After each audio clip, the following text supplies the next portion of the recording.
Fine face. Good face. Fine face. Good face. Fine face.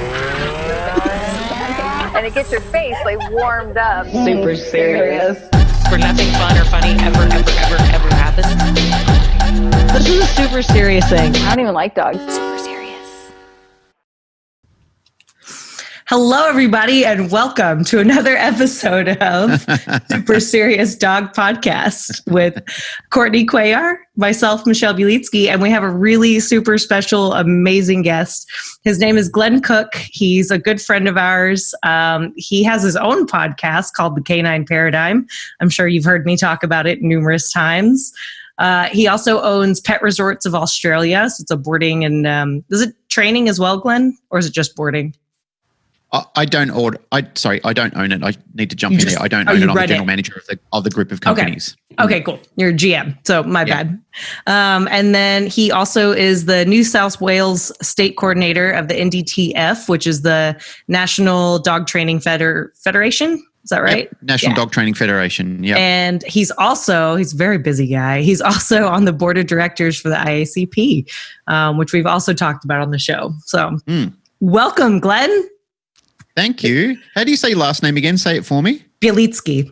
Bielitsky. Okay, that's great. I always have tried to pronounce it and thought I'm doing this an injustice. So I'm glad you said it for me. Yeah, it's fun. Everybody always asks me where's the S or the Z, and I'm like, don't worry about it. It's Polish. Secret. It's Polish. Yeah. There's so many alphabets in Polish last names. It's unbelievable. Yeah, there's a lot of C's and Z's and W's. a lot of W's, a lot of consonants, not tons of vowels. and Courtney, how do you say your last name? Cuellar. Yeah, that's different than what it appears in written context. Where does that come from? Where's the origins of that? It's Hispanic. It's from Mexico. Hispanic. Okay. Yeah. Oh, cool. Yeah. So Glenn, I have an icebreaker question for you. Sure, after I just tried to interview both you guys on your surnames. Dude, it's going to happen. We're 100% okay with that. Yeah, cool. You can do this this is a question that involves your dogs. So you can do it for all of your dogs or you can do it for just one of your dogs. It's up to you. Okay. So which of the following best suits your dog and why? Wizard, warrior, witch doctor, shaman, rogue, hunter, or druid? Oh, you really throwing me a World of Warcraft question at me off the cuff. I did. Glenn used to play World of Warcraft way back in the day. Yeah, I got addicted to it. Seriously addicted to it. So not to, drudge up your past and your addictions, but I'm bringing up your past. It was about your dogs. Yeah, it is. We've managed to tie my addiction into dogs, which is another addiction that a lot of people have as well. So I guess Randy, I would like to say that he's a warrior. He has a warrior spirit, but he's also very comical as well. So I would... So he's sort of like a bard warrior then. Yeah. He's a dual class, Yeah. Kind of more like a hunter. Okay. I'd have to say. Yeah, I'd probably put him in he's tied between a warrior and a hunter. Okay. All right. But he's also, he's a bit of a bard as well. Like he's got a very jovial side to him. He's a very sweet dog. He's very powerful, but he's also quite a sweet, fun-loving dog as well. That's awesome. Ladybug would have to be, I guess, she would have to be, I'd probably put her in an elven class. Okay. And go through the classes again. I really need to pick that one out for her. So wizard, warrior, which you could argue mage is different from a wizard, but whatever. Yep. Witch doctor, shaman, rogue, hunter, druid. Rogue. Yeah. Yeah, she's definitely a rogue. Yeah. So for our listeners, Ladybug is like this super adorable French bulldog that looks really similar to a bigger version of the dog that was sitting in Courtney's lap last week or the week before. Previous episode. Little Luna. She's so cute. If you saw Luna, you'd probably cheese real hard, Glenn. Who's Luna? Who is she? She's a 12-week-old Frenchie that I have for a board and train right now. Oh, so cute. Yeah. I'll go get her later for our Patreon episode. I'll hold her. We need to look at her. Yeah. It's Patreon content right there.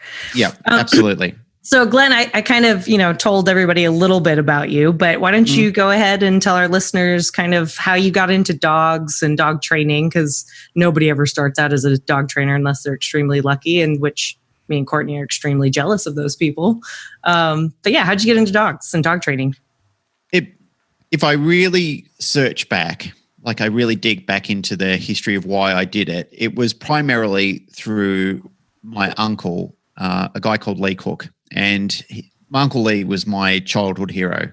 I think he was the first person, apart from my dad. I mean, most people idolize their dads, but my dad left when I was about 5 years old. So mum and dad split up when I was a young kid. And my uncle sort of really filled in a huge hole for me when I had needs of a father figure. He used to take me out. We used to go fishing and hunting and do all the fun uncle stuffs. But he was always into, hunting and retrieving and so forth like that. So he had a Weimaraner called Rani, and he used to teach her how to retrieve ducks. And that was, whether you like that sort of thing or not, it was still an acceptable pastime. People still do a lot of hunting and so forth. And my uncle was a hunter. So he used to take me out, and I was a little kid, and my job was to pluck them and prepare them, because he didn't shoot them just to wing them and kill them and leave them there. We actually ate what we got. So my job was to pluck them and prepare them. So he used to show me how to do all that sort of stuff. But I used to watch him go out into the wild and, set up all the decoys, shoot the duck. Then the dog would swim out, retrieve it, and bring it back. And I was just absolutely fascinated at the level of control he had. And, even though you're a little kid and your interests are all over the place, you're so sporadic and your mind's fragmented onto everything about the world. Because he was my hero and because he was doing those sort of things with dogs, I was just really intrigued. And being a pain in the ass kid, I used to sit there and give him why? That's what every kid asks. Yeah. Yes. So I'd ask him the million why questions, like, how did you do it? Why does this happen? How does the dog know how to do it? And rather than just placate me and just give me, answers just to shut me down, my uncle would explain things to me. Like, he actually sat down and told me why things were happening and how the dog worked. And he took, when you first see it as a child, there's a lot of mysticism about it. It's like, seeing magic for the first time and thinking, this isn't just a sleight of hand or an illusion, like it's real magic. And that's kind of what I thought about when I could see the dog doing it, because I thought, you're talking to the dog, and he'd explain to me, we're different species, and, it takes time to condition the dog and train the behavior. And, he took time to learn from someone else. So the information and the access to that we had, I'm talking, 40 years ago now. I was probably, or longer. I've just turned 50 the other day. So you did. Happy belated birthday. Thank you very much. And so I'm talking a long time ago, and this was pre-internet, even before the internet was a concept, so the knowledge that you got was passed around between each other. It's the same way, another one of my uncles, Uncle Ray, he used to have a farm with sheepdog. I know I'm sort of digressing over from story to story, but these people used to get together in communities and discuss it. You either, you buy a book or something like that, because dog training was something gypsies did. This was something that working dog people did or gypsies did in circuses to entertain people. So it wasn't a favorable or really a recognized pastime. Like, people did go to dog training, and, I know it's probably been around in North America much longer than it's been in Australia, and probably even longer in Europe, in countries like that, where some of the really strong roots and origins come from. And most of our better knowledge has derived from as well. So he, he did what most people did. He went and learned it, and he went and applied it and made a lot of mistakes. And by no means was he a fabulous dog trainer. He was a great hunter and fisherman, but he did enough to suffice on what he did. So he brokered my interest in dog training. He was the one that made me think, well, there's something really fun about this and there's an attraction to it. And I always loved animals. I loved being outdoorsy, and I loved, like any time we'd go to the zoo, I always wanted to know about, where the animal came from and what its origins were, and why it was in the zoo, and, and learning about endangered species and so forth. But, getting more and more into it, when we started getting family dogs, I always wanted to do things with them. I'd see people do tricks on TV. And back then we had this funny, a century-old dog trainer called Barbara Woodhouse. And not many people would remember her because, again, she's pre-internet and way back in the time when dog training wasn't cool. But Barbara Woodhouse, she was very proper English, and she used to walk down the street and say, "Okay, everybody, getting our dogs together. Now walk is." Yeah. Yes. You know it? Do you know it? Yeah. I've heard of that. Yeah. She was all big about enunciation, like sit. Yes. Like, you very don't say much. sit. Can you sit? It's sit. Yeah. She was exactly. the Mary Poppins of dog training. Yeah. 100%. Yeah. So that's what we kind of had access to back in the day. And I remember at one stage, we got our first type of working dog. We got a German Shepherd female. And I remember my mum saying to us, we need to be responsible. We've got to make sure that we put training into these dogs. And at one stage, we lived up in the hilly region of Victoria, which is in the southern east coast of Australia, and on the southern point of Australia, down in where Melbourne is. Melbourne is the capital down there. And she used to roam free at that sort of stage, and she was quite a drivey dog. But I would also say, if I reflected on it now, she had a little bit of a nerve issue as well. So she used to bite people quite frequently, which wasn't a good thing. And it was generally when they came to our house. But back then you could get away with it. Now you'd probably be in court for it, or you'd certainly have a huge issue with the council. I don't know so about when we moved that, to man. another place, Mum said to me, Not in America. I don't know about that. Not in America. People fucking have dogs that bite all the time. All the time. I live with one. in Australia, it's not excused. Like, we can't. I think in certain countries you can hide behind a constitution a little bit every now and then, which I'm not debating whether it's a right or wrong thing. But in Australia, they don't. We don't have a constitution to protect us the same way as other, your country or other countries do. We just don't have it. Right. So in those sort of situations, the council will come in and basically turn your life upside down. So it's up to you. The burden of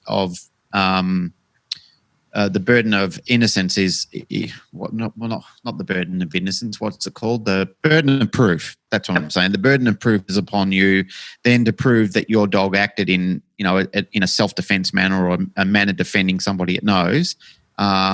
Which is, funnily enough, I've had to go and defend people in court for those type of things. Yeah. And it can get a little crazy. But back then, our Shepherd, she nailed a few people, and Mum said to me at one stage when we moved, we really should look into doing some training with her. So I went off to a local obedience club, and I often refer to this in a lot of podcasts that I do, or when I'm doing interviews with people, or even when I'm talking to students. I learned how not to treat people and how not to train dogs.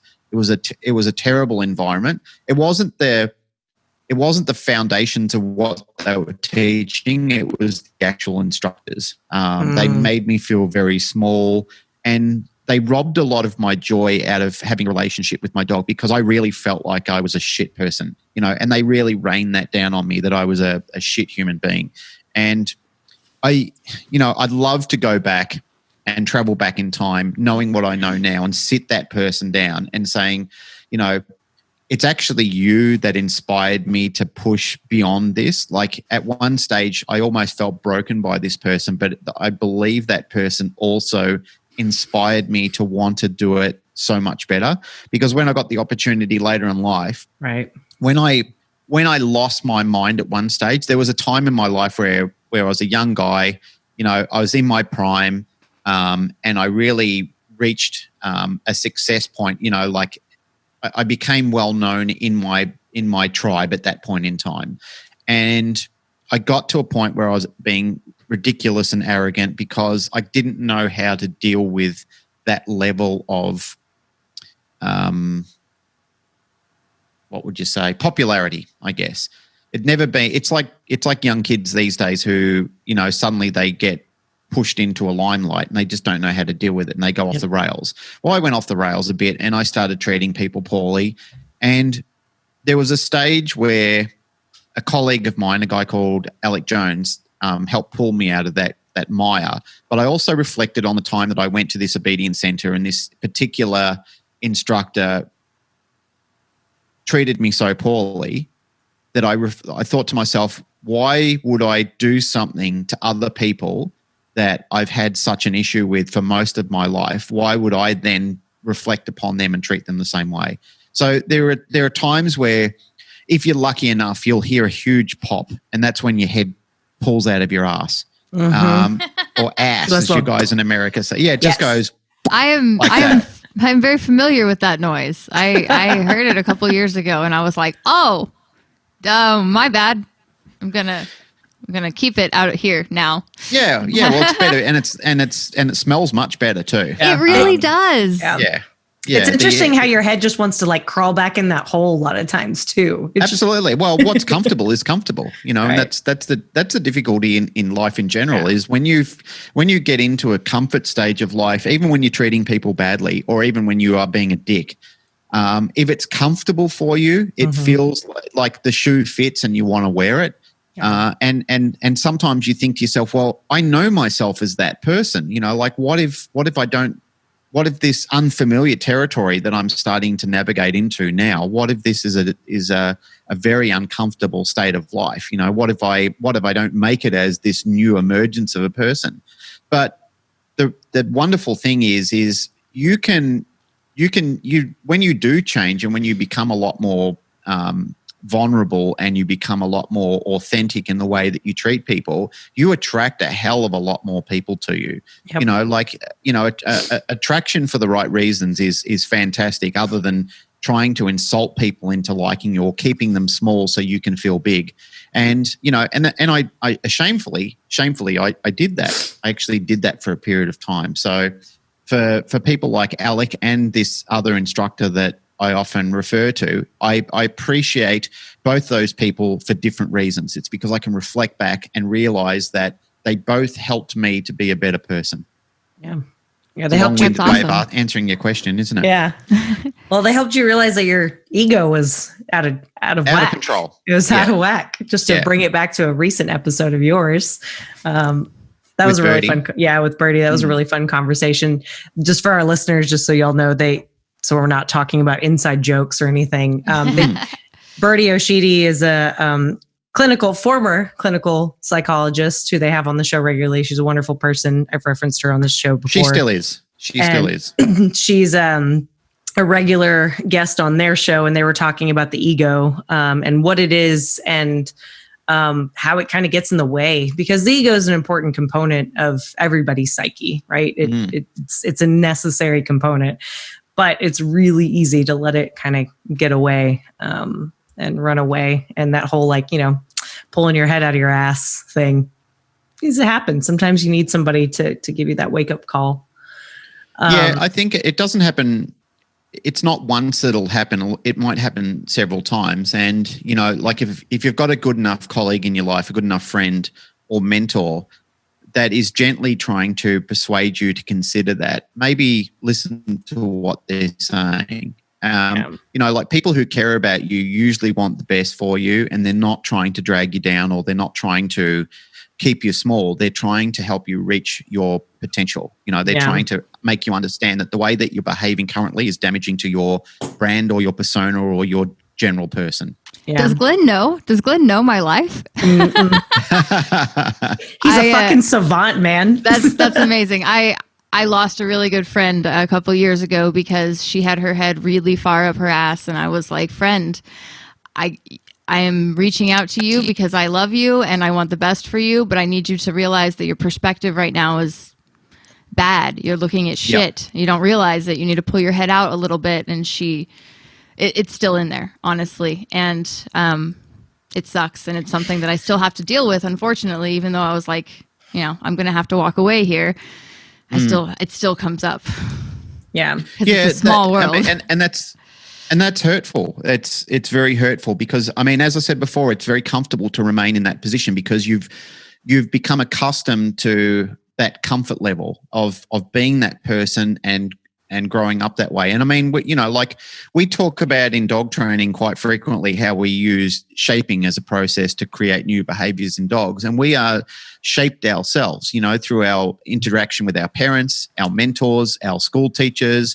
If you're involved in religion, if you're involved in community, the people around you will have a compounding effect on who you become as a person. Mm-hmm. And sometimes that can be toxic. And it's just, look, as I said before, it doesn't matter what age you are. I mean, just because I'm a certain age and I might be older than you guys or younger than other people at varying times in your life, it's really up to you to do a self-audit on your own behavior and realize, is this really the best way? Is this the nicest way to be inclusive with people? And that's why, there are so many problems going on now is because a lot of people don't consider other people around them. They're very inconsiderate of other people around them. And, just because I'm talking eloquently at the moment, it doesn't mean that I'm always an eloquent person. Right. Sometimes, Narelle and I have talked sometimes and she will be a person says, like sometimes you contradict yourself because you'll say this and you do this. And yeah, Narelle is, just for our listeners, Narelle is his wife, just so you know. Yes, my wife. Yes. Who sometimes is on our show as well. Mm-hmm. Yeah. But, and I know that the reason why she says that to me is because she cares deeply about me and sometimes my behavior might affect her. And, dependent on a relationship in a home, I know this is getting deep in the weeds. It's not quite dog training stuff. It's a super serious podcast. It's okay. Yeah, super serious. It's a super serious. That's right. It's super serious, but it's all related to behavior. And this is having a relationship with your dogs is also in having a relationship with yourself and other people around you as well. Yeah. But I forget the point I was trying to make. I was waffling, and I that's what you get for waffling. Yeah. No, but you do make a lot of good points, though. I mean, right? Like, so a lot of times, Courtney and I have both experienced this, and I'm sure you have as well. Where like sometimes you can see all the signs, all the hallmark signs of a poor relationship or poor relationships within a household, right? Yep. So a poor relationship between the person and the dog, a poor relationship between the person and the other people in the house. And you have to fix all of that. You have to be their therapist, their counselor, their dog trainer, partially sometimes a babysitter too, because you can't control their kids. And you said something pretty early on about you being a kid and how your uncle explained things to you. He didn't infantilize, right? He wasn't like, oh, yeah, sometimes dogs are brown, He was like, puppies are silly. Yeah. Right. And honestly, like more often than not, I can tell a lot about how my relationship with my clients are going to be based on how they talk to each other, how they talk to the kids. Absolutely. Like if I see somebody being like, you have to go poo-poo in your pee-pee, and I'm just like, oh my fucking God. And like, it's like, I don't judge them too hard, right? Because there's also different developmental stages. Like you have to use the language that your kids can use sometimes. And like, maybe they're dealing with shit that I can't comprehend because I'm not a parent, right? But at the same time, as an outside observer, I've seen parents that go, hey, do you need to use the restroom to the same age child?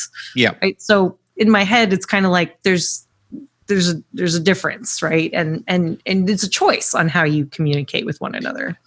Absolutely. And there's no problem in talking. I think it can be damaging.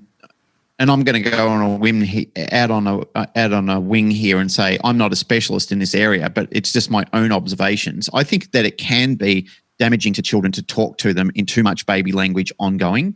I think kids need to be kids, and they need to be allowed to play and express themselves and reach their own ceiling. And the role of a parent should be that they're not trying to be the child's best friend, that they're there to be a mentor, and they're there to not counsel them through life. That's a poor choice. They're there to shape them through life. What they're there to do is saying, okay, here's a bunch of shit that I've done throughout my life that I know would be damaging, but I'm still going to let you experience some ups and downs, some trials and tribulations as you're going through. And this is fundamentally, as dog trainers, what we need to do with our puppies and dogs. You know, Pat and I were just talking about this not long ago, in that we really need to allow that expression to happen without the manifestation of bad behavior connected to it. So, Yes. we need to coach them and shape them into how you will fit into society without having to be a yes person, without having to break you, without having to rob you of personality and, the wonderful array of choices that may be exhibited to you, and that's what I think happens in schools a lot, is they try and pigeonhole you into a certain area. And I think that's limiting on intelligence and capability. And that's what I try and especially when people are trying to get involved in, I'm switching in between humans and dogs here, but especially when people are trying to get involved in certain aspects of sport training as well, is that people need to allow drive expression to happen, so they're not capping the dog later on in their life. Yeah, absolutely. I always wonder about that in terms of like trainers who pigeonhole or typecast themselves or sort of naturally become typecasted, right? Where it's like you have a Rottweiler, so now you're the Rottweiler guy, or I have border collies, and people assumed I was a trick person. They were like, "Oh, you want to learn tricks? Like, can you just teach me tricks?" And I'm like, "What is this? Why do people come to me for tricks? Why are people sending me videos of other dogs doing tricks on the internet, being like, 'Hey, your dog's going to do this'?" It was really weird. I did teach them tricks, but like I didn't make a big deal about it. Everyone else just assumed that like that's what I love teaching. And I was like, no, I like behavior. I mean, I can teach tricks, but I like behavior. Yeah. You're absolutely right. I mean, if you can see up in the back there's a Rottweiler picture behind me that my good friend David Oakley painted. It's a picture of a dog that I actually bred. And for a long period of time, I was the Rottweiler guy. Like the dogs that were predominantly coming to me was Rottweilers. Mm-hmm. And, I was the training director for a long time for the Victorian Rottweiler Club as well. So my life, and that was my, that was my passion that I was behind. I was very, very keen on helping problematic Rottweilers or Rottweilers in general. So it wasn't just problematic Rottweilers. We were helping dogs to trial and to do dog sports and everything like that. I love Rottweilers. I adore them. But that doesn't mean that I won't train any other dog as well. I mean, I've been involved in training everything from Chihuahuas to giant wolfhounds. Yeah. Like incredibly large dogs to incredibly small dogs and everything in between. But at one stage in my career, I thought that I could do everything and train everything. And that was that ego and that arrogance coming behind me, where I'd have a go at anything. And like even fields that I had no knowledge and no specialty in, I'd just say, oh yeah, I'll do it. I'm the guy. I'm the guy that knows everything about dog training. If it's a dog and it's training, I'm the guy. But now I won't do that. Now I know, like if somebody rings me up and says, oh, can you train my dog in agility? No, I'm not your guy. I know, two girls down the road who are absolute geniuses at that. Here's the number. Go and see them. You waste your time and efforts on me. Yeah.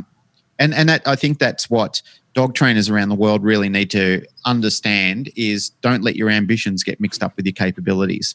Yeah. If it's not your field, don't be that stupid person who just proceeds with it. If you do have, I think the best thing is to be honest with the person and just say, here's what I can do. This is what's in my my bag of tricks, and this is what I can work with you. Yeah, like I could lay a foundation and teach you some things, but they have way more tricks up their sleeve. Go down the road. Go to them. Yeah, exactly.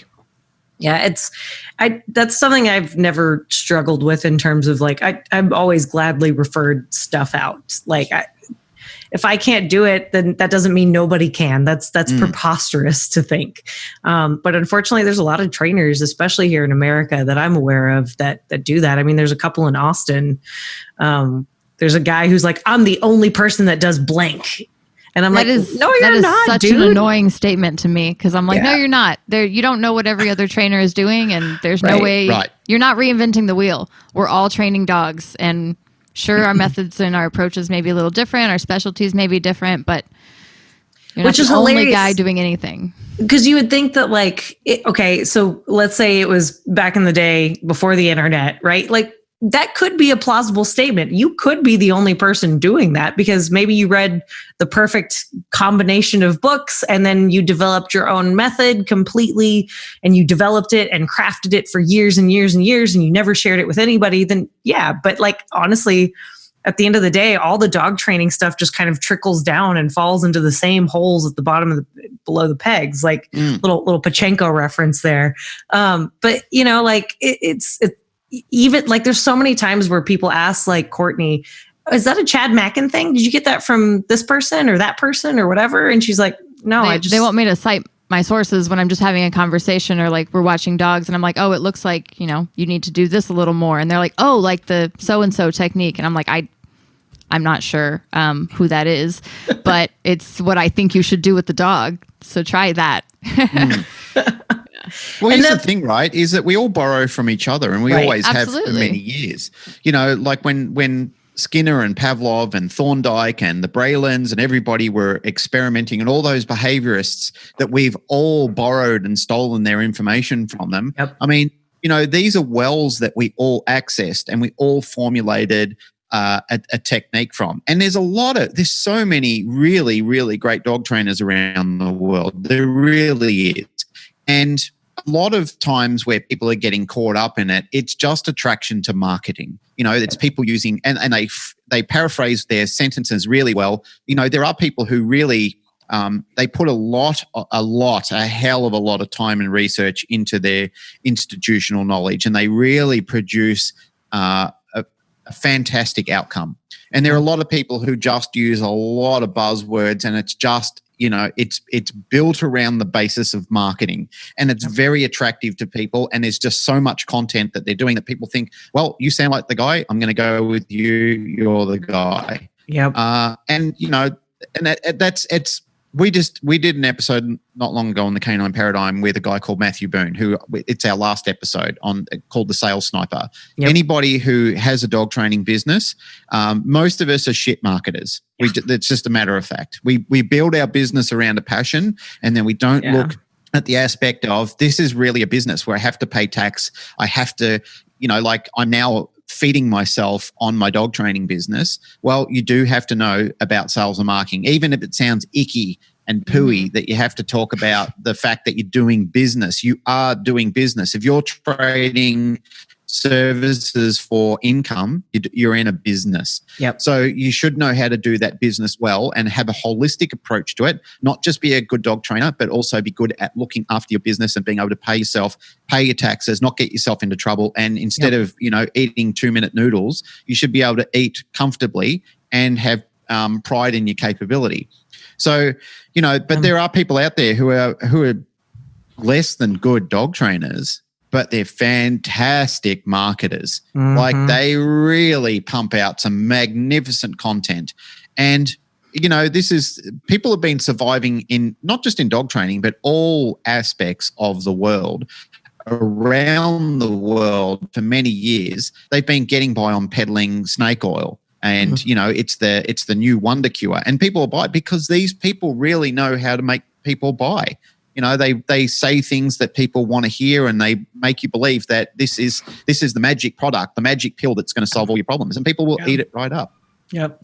Courtney and I both worked for a company where we got a lot of sales training, and honestly, like had I not done that, like I'd be horrified of owning my own business and trying to sell myself. Like, yeah, it did teach me a lot. But in my first, we would do like role plays where it was like, okay, you know, one of your coworkers is going to pretend to be a client, you're going to sell to them. In my first like 3, I cried because I was like, I can't do this.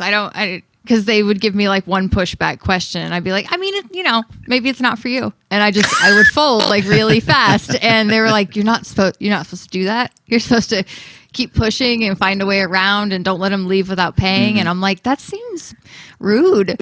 I don't want to do that. If they want to go home and think about it, they should. I would want to go home and think about it. That's a lot of money, you know, because at the time I wasn't making as much money as I ended up making, but I was like, that was more than I could afford. Yep. It's confronting too. I mean, sometimes it feels so invasive to try and sell to people. However, when people are ringing ringing around and going and looking at things. They've got purchase in their mind. You know, like when I leave home and go down to a shop, I don't go there just to fill in time. I go there with the belief that I'm possibly going to buy something. Yeah. You know, Narelle doesn't like it when I go. There's a shopping centre close to us called Castle Towers, and they've got an Apple store in there and everything like that. And Narelle really doesn't like it when I go down there because she knows I'm going to come home with shit. You know, like she'll try and intervene me at the door when I'm trying to smuggle my bag of gadgets in to say, "What did you get?" And nope, you know, that has to go back. Return it. Go back. She's not right that now. bad. She's a really good wife. Like she lets me have all my toys. But people, look, she knows I work hard for it, and you know, it's not like I'm not wasteful, but I enjoy technology and shit like that. So she just likes to intervene me and make sure that I haven't auctioned the house off to go and buy something ridiculous. Right. Yeah, right. my husband has to deal with several Amazon boxes a week. Like on trash day, he's always like, so many boxes to break down. What do you buy? And I'm like, stuff for the business and myself. Yeah. Both. Well, unfortunately, that's all the time we have for this episode. But if you want to hear more, you should check out our Patreon episode where we continue the conversation with Glenn. So you can go to patreon.com/superseriousdogpodcast.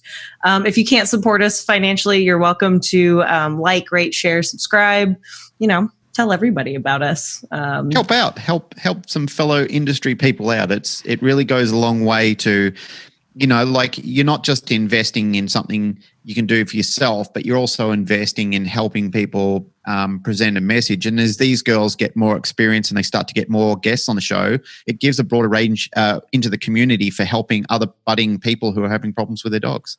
Speaking of sales. Throwing it out there. I love it, Glenn. That was beautifully done. We really appreciate having you. It's been fun to talk to you. And I can't wait to talk to you more in like a few minutes. Yeah, I love both you girls. I think you're doing a great thing. Oh, thank you so much. And I love Austin too. I've been there once. I've been out to Austin once, and it's really a beautiful city. It's really you're welcome to come back, but not right now. Yeah, you're not allowed to leave come right or now, something? I will definitely be back there one day. I really enjoyed myself. All right. Well, thanks for tuning in, guys. We'll see you next time. Bye. We always dance. You don't have to dance. Oh. There's music that plays. Nice.